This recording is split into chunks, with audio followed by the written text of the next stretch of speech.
this is Jessica with the Kitchen Coven, and I have a box here full of some really cool stuff that I want to share with you guys. About a year ago, I made a rain barrel, and it's been somewhat useful for me, but not very user-friendly. So it worked in that it's collecting all this beautiful rainwater, but I just don't know if it's not user-friendly because it's like my hose is too long, and the hose is, there's too many coils, so it's hard to get the water like flowing out of the rain barrel.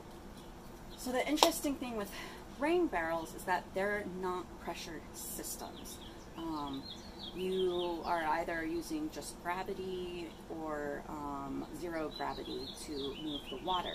That makes it difficult because you can't use a normal like hose timer, normal hoses, and normal drippers and sprayers with a low pressure to zero pressure watering system.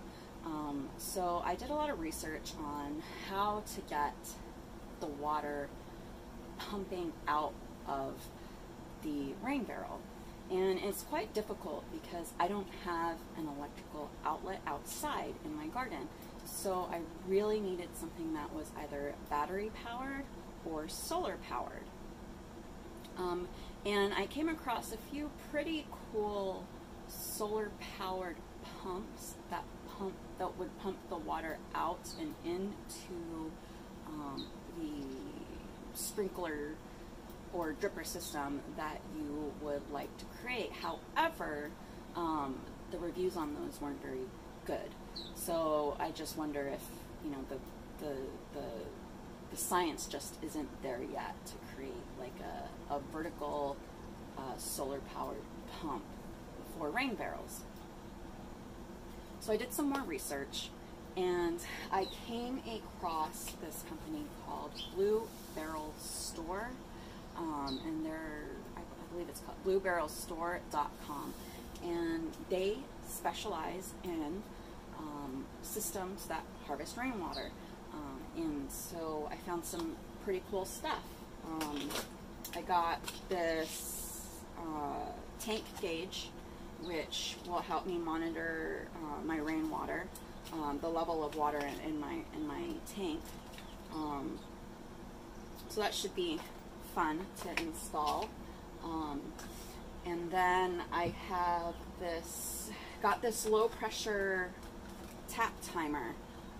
So how most timers work is they actually work by pressure. The turn off and turn on valve actually works from pressure from your faucet.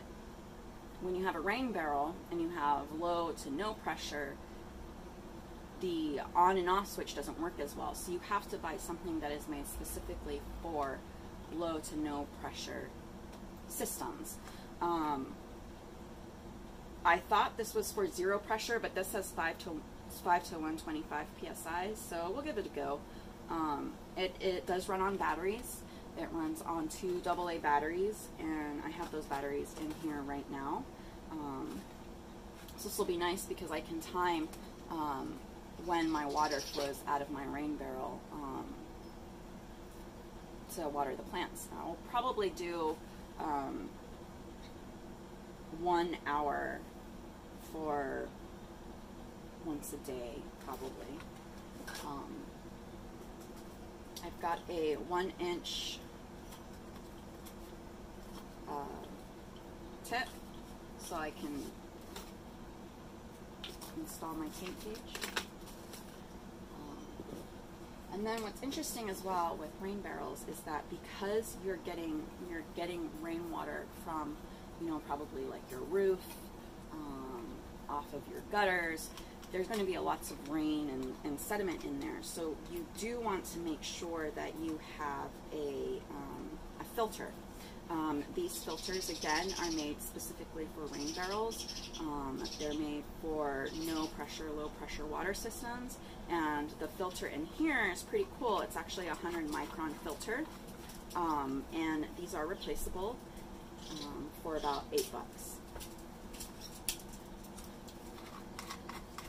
So you'll install this side in your spigot, and then this will be the side that you hook your hose up into. I have this splitter because I want the water to go 2 ways, and I'll show you my plan after I done describing all this stuff. So I'm going to have one with soaker hoses for the garden in the back, and then I'm going to have another hose section that's going to be a dripper section for the bird bath and the 2 pots of flowers that I have in front of my rain barrel. Now this is cool. This is a low pressure to no pressure hose, soaker hose. So what's special about these soaker hoses is that they are much more delicate because you have no pressure running through the hose. The pores in these hoses are much more wide or bigger. It's a more porous material, and so the water doesn't have to work very hard to come out of these hoses. So they do suggest to only hook up no more than 100 feet away from your water barrel, just because you don't have pressure pushing the water through the hose. So unless you are hooking up a watering system to your water barrel that flows downhill, if you're going to be totally flat, like my garden back here, they suggest no more than 100 feet. So each hose is 50 feet, and I got 2. Just in case. I'm pretty sure I'm going to need 100, all 100 feet. I was planning on doing 50 feet in one box and 50 feet in the second box for all the flowers. So there you have it. That's all my goodies that I got for my rain barrel. I hope this all works because I'm really excited to see how this will work, and making my rain barrel much more user-friendly for me. So this is my rain barrel, and this is the garden that's going to get the majority of the water from the rain barrel. And then the bird bath will get a little dripper to refill it every once in a while so the birds have fresh water. And then these are my sorrel, hibiscus, and sunflowers. They're each going to get a dripper as well. So this is the finished step. I've got the timer connected to a splitter with the filters, and then the hose connected here, the soaker hose, and that's soaking the whole rest of the garden, and then converter, and these are my drippers.